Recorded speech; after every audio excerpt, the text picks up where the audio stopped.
Hello hello hello साथीहरू, अहिले चाहिँ हामीहरू बिहान 7 बजी उठेर पनि हिँड्न लागिसक्यो। आजको यात्रा कुन ठाउँ म थाहा छैन, तर पनि जलसल पुगेर हिँड्सक्यो। म चाहिँ सुतेको छु, साथी चाहिँ सुतेको छैन। सेट अब हामी चाहिँ एकछिन साइक्लिङ गरेर आउँछु। यहाँको अवस्था यस्तो छ। अनि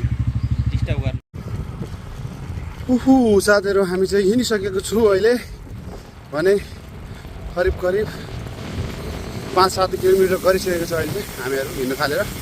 र अनि आजको यात्रा करिब 1-1.5 घन्टा गरेर अनि फर्किनेछु रुममा।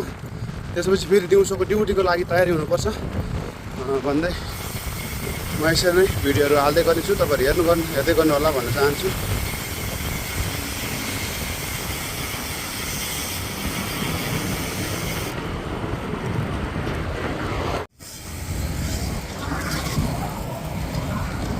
बाटो चाहिँ यहाँ आएर नराम्रो आउनु पर्ने टेके खोइ त। ल हामी चाहिँ अहिले करिब 20 किलोमिटर जति भइसक्यो हिँडेर।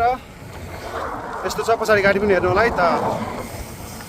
कता हिँडेको तिम्रो छैन भर, ए बत्ती बालेर कता हिँडेको।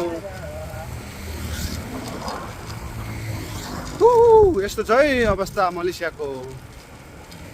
अब हामी एकछिनपछि चियापानीको कार्यक्रम गर्नेछु भन्ने आशा गर्दछु। भने ठुल्ठुलो गाडी आएको कारणले अब हामीले भिडियो चाहिँ करिब बन्द गर्नेछु साथीहरू।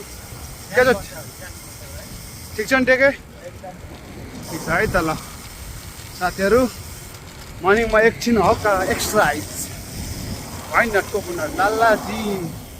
ल अब चाहिँ हामी फाइनली 25 किलोमिटर भयो रुमबाट निस्केर। अब यहाँबाट रुम पुग्दाखेरि 25 किलोमिटर हुन्छ। Total up and down 50 kilometre हुन्छ। आजको लागि यति मात्रै। हेलो हेलो साथीहरू, अहिले चाहिँ हामी करिब रुम आइपुग्न लाग्यो। 44 किलोमिटर भयो हामी चाहिँ। र अनि यहाँ चाहिँ पानी खान बसेको। अब 6 किलोमिटर 7 किलोमिटरमा रुमै पुगिन्छ हामी है।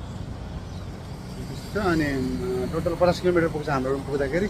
र हामी चाहिँ अस्ति 64 किलोमिटर पनि र आज 50 किलोमिटर पनि दुइटै चाहिँ नयाँ बाटोहरू अथवा हामी एकचोटि मात्रै हिँडेको बाटोहरू परिरहेको छ। तर पनि हामी बिस्तारै हिँड्दै यसो हेर्दै चिनेर आइरहेको छ क्यारे। जो हामी पहिला भन्दा चाहिँ अलिक बाटो अलिकति राम्रोसँग चिन्ने पर्छ है। डाँडा काँडा हेरेर भए पनि हामी आउनु सक्ने भन्छ। त्यही हो खुसी कुरा चाहिँ। के हुन्छ भन्दाखेरि तपाईँको सधैँ हिँडिरह्यो भने चाहिँ केही न केही डिफेन्स चाहिँ भइरहेको हुन्छ हाम्रो, कि त दिमाग कि त शरीरको खुट्टाहरू भए पनि तगडा हुन्छ भनेर चाहिँ हाम्रो दिमाग पनि त्यस्तो भएछ। अहिले अलिअलि याद राख्ने भएछ पहिला भन्दा चाहिँ।